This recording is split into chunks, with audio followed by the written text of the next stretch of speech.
Hollywood is a zillion times more cutthroat than our film industry. I'm often asked, who do you think would be the next Naseeruddin Shah? And I say, why should I wish that on anybody?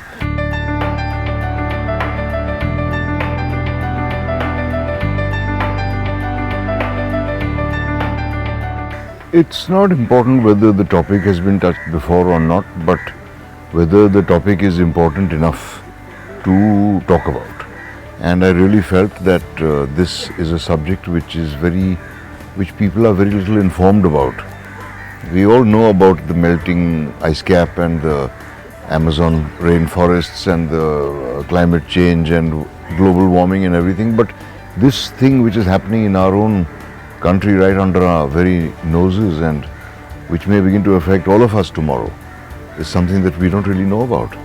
And this is the great ecological harm that is being done by a lot of chemical industries who pump their waste back into the earth and poison not only the soil but the water, and soon it will be the air as well. It's a subject that people need to be informed about, and that's what this film does in a hopefully an entertaining manner, because that's why it has been given the form of a thriller, and it is set as a sort of a vigilante film. The main character is a person who revenges himself on the chemical companies and an investigating officer who uncovers the truth about the blast.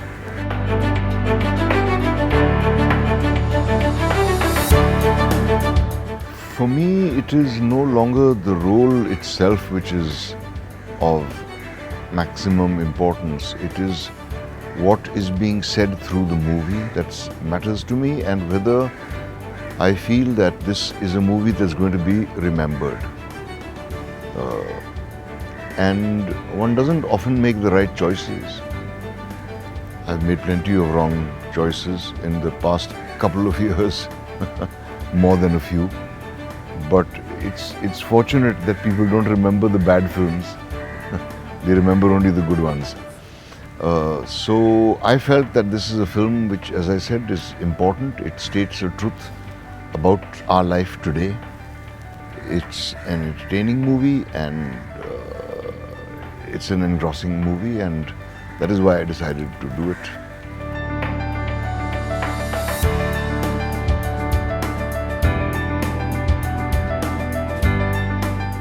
It's always wonderful working with him. This is the fourth time actually. The first time was a movie which we would both rather forget. And then the Ishqiya movies and this one. He and I have a great regard for each other's abilities. There's a great deal of affection between us, and there is no sense of competition at all. And that's what makes it so enjoyable working with him. I've seldom come across an actor who is so not insecure at all about anything, and that's why I really like him. Though those who are expecting this to be another Halu and Babban are going to be disappointed, because the parts are nothing like what we played in Ishqiya. They're quite different. It's a very grim film, and we don't have any, though there is some humor which Arshad introduced into his character. I'm afraid my character is rather humorless.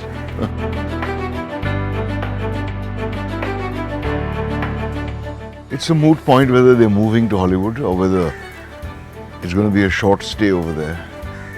I personally think the latter.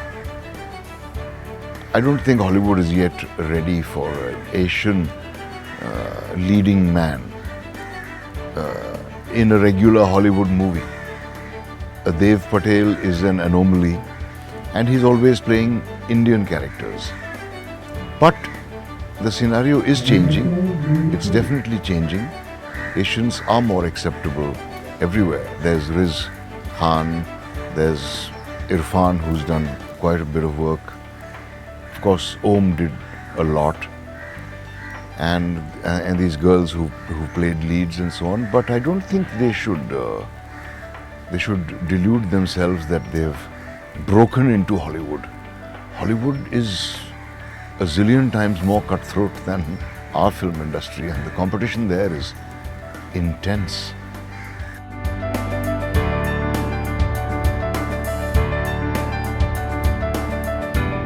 I hope there'll be others who will come along. It feels kind of lonely where, Farooq is gone and Om is gone and Ravi Baswani is gone, and a lot of others have jumped the ship.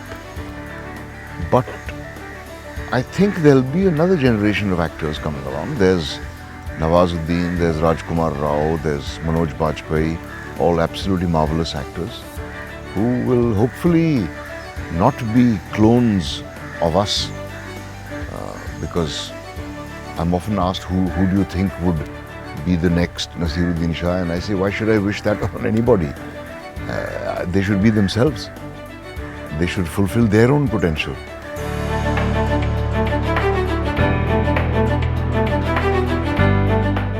I just hope people don't get offended, because people get offended at the least provocation these days.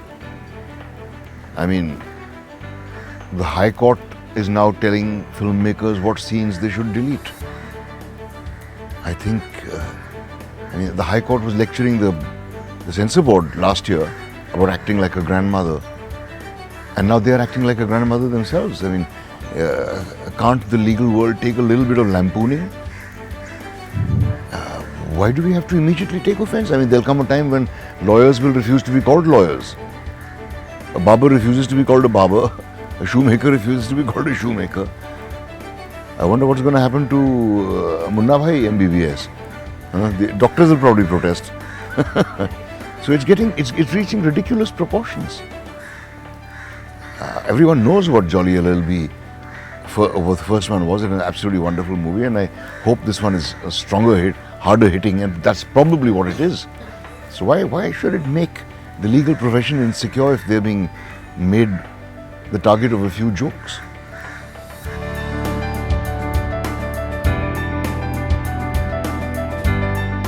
Because I don't believe that promotion can help a bad movie. Yeah. I think a lot of actors enjoy promoting their movies and traveling from city to city and having hordes of hysterical fans collect and they enjoy the waving and the blowing kisses at them. I don't think it helps the movie. The best example is Amir Khan, who didn't do any promotion at all for Dangal, and yet it's the biggest hit. So there you go. What more evidence do you need that all this promotion is nothing but a self-glorification tamasha?